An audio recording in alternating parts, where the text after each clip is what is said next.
52강째입니다. 52강은 창세기 9장입니다. 지금 8장 끝났으니까 52강은 창세기 9장이 되겠습니다. 9장 첫 글자는 여기 보신 대로 면자예요. 이 면자는 난면, 면면, 만날면, 뵐면, 향할면, 면접면 그래요. 우리가 그 면사무소 뭐 이럴 때 면자, 무슨 면 그렇게 하죠. 그 면자는 난면, 얼굴, 남면, 면면, 그 다음에 만날면, 뵐면, 향할면, 면접면 그래요. 이건 뭐 한번 볼까요? 노아의 가족은 새 세상에 발을 딛고 하나님께 감사의 물을 먼저 드린 후 하나님을 뵐 수 있었다는 뜻이다. 그래서 그 노아 가족을 향해 복을 주셨다는 글자이다. 그래서 하나님이 예면하시면 그 자체가 멸망인 것이다. 하나님께서 예면하지 하신 것이 제일 힘든 일이거든요. 그런데 이때는 하나님께서 이제 하나님께 감사하다고 이 제사를 드리니까 하나님께서 얼굴을 내미신 거예요. 그래서 성경 본문을 볼까요? 하나님이 노아와 그 아들들에게 복을 주시며 직접 하나님께서 복을 내리신 거예요. 복을 주시며 라고 적고 있어요. 하나님을 직접 뵐 수 있었기 때문에 만날면, 뵐면, 향할면. 하나님이 정면으로 그 사람을 보고 있으면 그 사람은 복받은 사람이에요. 그런데 하나님이 등 돌려버리면, 예민하시면 그 사람 집안에는 좋은 일이 없습니다. 불행한 일들이 많고. 그러니까 하나님을 예면하고서는 절대 좋은 일이 없지요. 하나님 우주를 창조하시고 친아버지거든요. 하나님을 직접 뵐 수 있었음을 의미한 글자이다. 그리고 사람의 씨로 남은 그들에게 하나님께서는 복을 주시면서 생육하고 번성하여 땅에 충만하라. 이 말은 첫사람 아담을 만들어 놓고도 이 말을 했어요.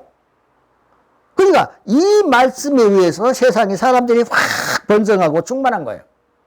이 말씀이 없었다면 사람은 하나만 계속 있었을지도 몰라요.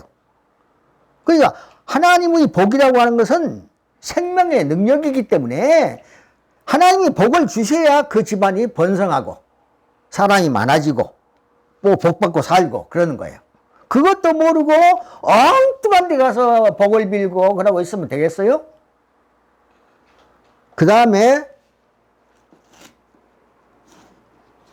이자는 가죽혁, 혁계혁, 고칠혁, 털갈이혁, 펼혁 그래요.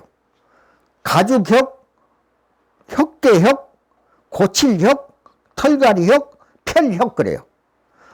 이어 가죽혁, 고칠혁자는 홍수 이후 인간의 모든 생활 방식이 혁명적으로 바뀌게 되었음을 의미한 글자입니다. 그럼 볼까요? 성경 본문을 보겠습니다. 땅의 모든 짐승과 공중의 모든 새와 땅에 기는 모든 것과 바다의 모든 고기가 너희를 두려워하며 너희를 무서워하리니 이들은 너희 손에 붙였음이라고 적고 있어요. 성경은. 이때에 비로소 동물들을 손에 붙였다는 거예요. 사람 손에. 그러니까 동물들이 사람을 무서워하는 거예요. 모든 동물들이 대부분 다 무서워하잖아요. 안 그런 것도 있을지 모르겠지만은 일단은 모든 동물이 사람을 무서워한 이유는 이제 그것을 먹으라고 하나님께서 이제 명령하셨기 때문에 그래요. 여기 볼까요? 이때부터 모든 짐승을 잡아 고기를 먹고 가죽과 뼈 등을 이용함으로써 엄청난 혁명적 생활 개혁이 일어날 수 있었던 것이다. 그러니까 개혁 그럴 때도 이 혁자를 쓰죠. 혁명 그럴 때도. 그러면 혁명이라고 하는 것은 우리가 생각할 때 군인들이 와서 뭐 혁명해가지고 뭐 하고 이것만을 얼른 연상하는데 그게 아니고 생활이 개혁되었다. 그지? 혁신적으로, 혁명적으로. 생활이 바뀌었다. 생활 방식이 바뀌었다. 그 말을 하고 있는 거거든요. 그 말에서 나온 말이 혁명이에요. 그래서 가족협자를 쓰는 거예요. 그래서 때문에 혁명의 혁자는 가족협자를 쓰게 되었고, 또 하나님의 명령으로부터 생활개혁이 일어났기 때문에 모두 가죽협자와 명할 명자와 또 고칠 개자를 써서 개혁이라고 말하고 혁명이라고도 말합니다. 이런 어원이거든요. 제가 말씀드린 것은 모두가 다 처음이니까 어원이고 글자도 대부분이 이제 만들어진 그 사건이거든요. 그러니까 다른 지금까지 이 한자를 설명했던 얘기들, 뭐 누구누구님 이런 사람들이 말한 것도 있잖아요. 그거는 한자가 만들어진 사건을 말한 것이 아니거든요. 그 이후에 자기들이 어떻게 읽어서 말한 것이거든요. 그렇기 때문에 그거하고 제가 이건 객관적으로 입증해가지고 말씀드리고 있는 이거하고는 차원이, 그 근본이 다르죠. 저는 근본을 말하고 있거든요. 한자가 왜 그렇게 만들어졌느냐. 그 말을 하고 있는 겁니다. 그 다음에, 그래서 이제 성경을 보면은 두려워하며 무서워하게 되었다는 것은 이제 그것을 식용으로 했기 때문에 무서워하고 두려워할 거 아니겠어요? 그래서 무서워하고 두려워했다. 여기에서 이제 알 것은 갑골문이다, 또 금문이다, 이런 것을 문의한 사람이 있었어요. 그런데 이것은 이때 이후에 그 뼈나 가죽을 이용해 가지고 사람들이 종이가 없을 때니까 썼던 거. 그러니까 아주 오랜 후에 생긴 일이기 때문에 제가 태초학을 말하면서는 태초학 외의 것은 제가 말하지 않으려고 그래요. 왜냐 그러면 태초학만 가지고도 100년을 해도 못할 것인데 세상 것 제가 아는 척하고 얘기했다가 거기에 말려들어 버리면은 제가 뭐 태초학 언제 하게. 그러니까 태초학만을 위해서 제가 태초만을 위해서 제가 말할 뿐 태초가 아닌 것, 성경에 적힌 거 아닌 거, 자전에 적힌 거 아닌 거, 그것을 제가 말할 수는 없다. 이렇게 말씀을 드리면서 양해를 구할게요. 그리고 사람들에게 짐승들이 두려워하는 것은 이렇게 그때부터 이제 먹기 시작했기 때문에, 잡아먹기 시작했기 때문에 그렇게 된 거고, 이 보십시오. 이 개혁이라고 하는 혁자를 보십시오. 이때의 사람들이 옷이라든지 모든 생활이 이 짐승으로부터 비롯돼서 완전히 바뀌었거든요. 그래서 그걸 혁이라고 그래요. 개혁, 혁명, 혁신 뭐 이렇게 하잖아요. 그때 근래에다 비유한다면 산업혁명, 아마 그 정도는 변화가 있었다고 봐야 되겠죠. 우리가 지금 이때 다시 한번 생각해 볼 것은 코로나19가 지나가고 나면 그때에 얼마만큼 바뀔 것인가, 이 부분도 한번 연상해 봐야 돼요. 하나님은 간혹 이렇게 바꾸시거든요. 그래서 혁명이라고 하는 얘기, 개혁이라고 하는 얘기, 혁신이라고 하는 얘기, 이때의 세상을 바꾸시면서 나온 말이기 때문에 그렇게 이해를 하시면 되겠습니다. 그 전에 가만히 보면은 양을 길렀던 것으로 봐서 양고기 정도는 하나님께 제사를 올리고 양고기 정도는 먹었던 것 같아요. 그런데 그 이후에는 이제 고기를 다 상식으로 하게끔 돼 있으니 그렇게 명령을 받았던 것이 바로 이거예요. 그 다음에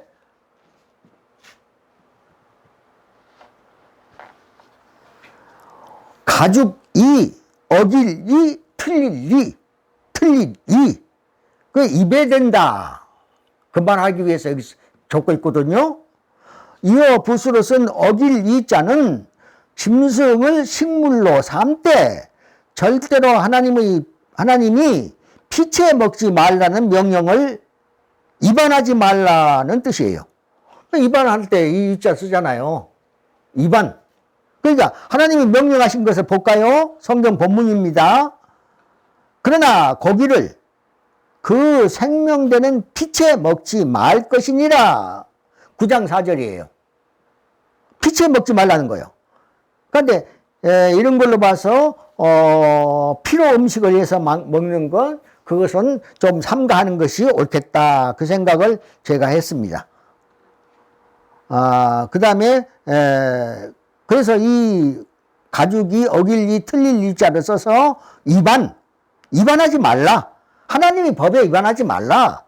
하나님 피는 생명이니까. 그래서 이는 태초에 에덴 동산의 중심에 있는 선악과를 먹지 말라는 그 명령과 한치도 다르지 않아요. 하나님께서 선악과를 먹지 말라 그랬거든요. 그런데 이때 와가지고 다시 생명되는 피를 먹지 말라는 거예요. 그러니까 하나님이 하지 말란 것은 안 할수록 좋은 것이고 하란 것은 해서 좋은 것이고. 여러분들이 땅만 보고 지금까지 살아왔는데요. 21세기 특히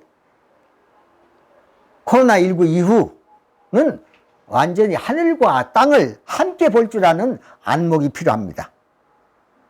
그래서 이 말씀의 깊은 의미는 고기는 먹되 피, 즉 생명만은 침범하지 말라는 의미로서 에덴 동산 중심의 생명나무와 함께 있는 선악과를 먹지 말라는 말씀과 똑같았다. 그 말씀을 하고 있고, 또 그 다음에 피는 생명이기 때문에 하나님이 주인이신 생명을 침범하는 것이 되기 때문에 먹지 말라고 그런 겁니다.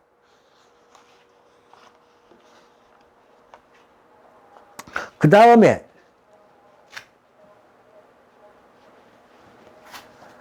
이 자는 부추 구자예요. 부추 알죠? 부추. 그 나물, 채소, 부추. 이 부추 구자는 채소의 일종인데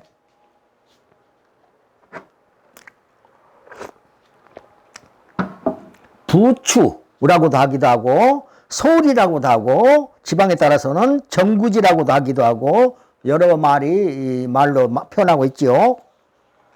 이 부추를 말하는 거예요. 그래서 성경 본문을 볼까요?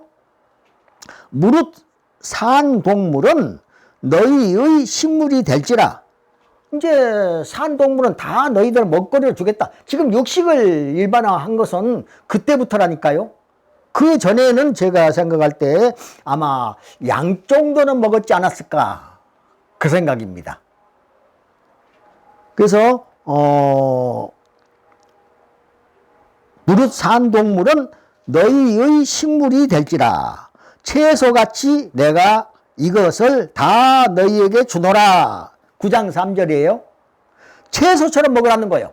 그래서 채소의 대표적인 글자를 부추구자를 썼어요. 채소같이 먹어라. 이때부터 인간에게 있어서 동물을 채소처럼 상용적 식물로 허락한다는 의미의 글자가 부추구자입니다. 그래서 앞서 창세기 4장 2절 이하에서 아벨이 양을 쳤던 기록이 있는 것으로 보아 아마 처음부터 집에서 기르는 양 정도는 제물로 드리며 또 먹을 수도 있었을 것으로 짐작된다. 그러나 홍수 이후 하나님께서는 본격적으로 땅의 모든 짐승이 식물이 될지라.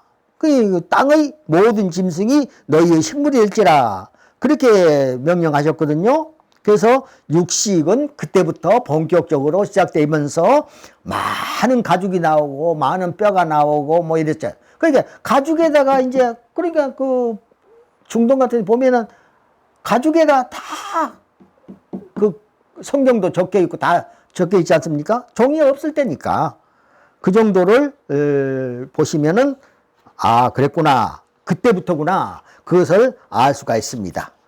여기까지가 52강을 마치겠습니다.